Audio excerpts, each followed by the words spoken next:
안녕하세요. 진제로TV 우진영입니다. 워터 브릉브릉. 제가 생각할 때 가장 이상적인 수영은 말이죠, 앞으로 잘 나가기 위한 수영이라 생각합니다. 지금 여러분들이 머릿속에 그리고 있는 수영을 잘하는 선수들, 올림픽 선수들, 이번에 아시안게임 선수들의 폼들도 결국 잘 나가기 위해 연구한 그 연구의 결과물이라고 생각을 하는데요, 방금 말씀드린 내용을 토대로 제가 생각하는 가장 이상적인 자유형 폼을 말씀드리겠습니다. 이번 영상은 첫 번째 시간으로 팔 돌리기의 추진력에 대해 이야기해 보겠습니다. 자유형에서 가장 큰 추진력은 팔 돌리기에서 나옵니다. 각종 미디어를 통해서 보여지는 선수들의 수영은 최단거리인 자유형 50m만 제외하고는 대부분 발차기의 비중이 예전보다 많이 올라가서 40대 60, 50대 50 정도라고 생각을 합니다.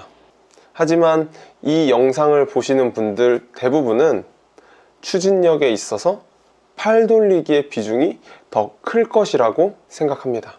팔 돌리기의 경우 손바닥으로 물을 뒤로 밀며 추진력을 발생시키는데, 이때 어느 부분보다 손바닥에 걸리는 물이 많기 때문에 손바닥은 내 몸통이 움직이고 싶은, 내가 앞으로 가고 싶다면 그 반대 방향인 뒤를 향해 있어야 합니다.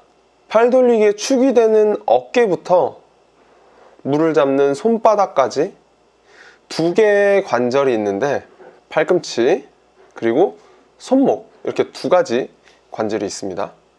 관절이 아닌 부분은 꺾일 걱정이 없지만 팔꿈치와 손목은 꺾이는 게 매우 쉬운 부위입니다. 아주 예쁜 물을 잘 잡기 위한 모양으로 꺾이면 상관이 없지만, 예쁘지 않은 모양으로 꺾인다면 물을 가둬둔 채로 뒤로 보낼 수가 없습니다.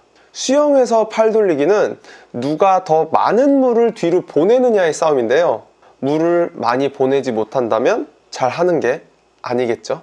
여기서 말씀드리는 예쁜 모양은 손이 가장 먼저 움직이며 팔꿈치가 손목 뒤따라오게 만드는 동그란 팔의 모양입니다. 그렇다면 안 예쁜 모양은 팔꿈치나 손목이 먼저 꺾여 손끝이 가장 늦게 따라오는 모양입니다.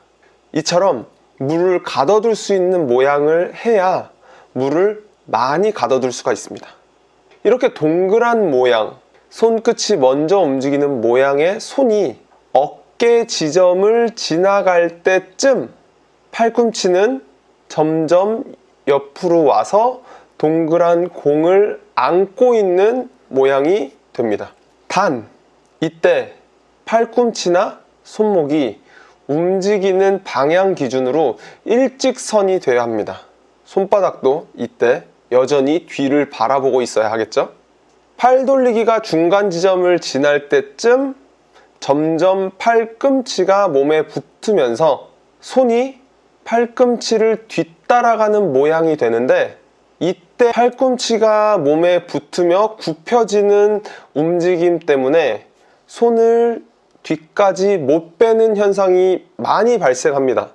제가 생각하는 손이 끝까지 빼는 모양은 팔꿈치가 더 이상 펴지지 않은 상태, 팔꿈치가 걸려 어깨만 올라가는 상태까지를 말합니다.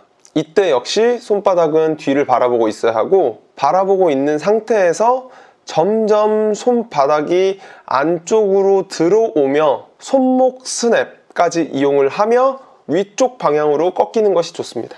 마지막까지 물을 던지는 느낌, 그리고 물을 채는 느낌, 그런 느낌까지 가져주시면 손목을 이용해서 마지막까지 물을 더 보낼 수가 있겠죠. 다음 시간은 제가 생각하는 가장 이상적인 발차기의 추진력에 대해서 이야기해 보겠습니다. 발차기의 추진력에 대해서 들어보고 싶은 분들은 구독, 좋아요, 알람 설정까지 부탁드리고요. 제 영상을 보시는 모든 분들이 자유형서부터 저병까지 마스터하는 그날까지 제 영상은 계속됩니다. 쭉! 여러분 수영하세요.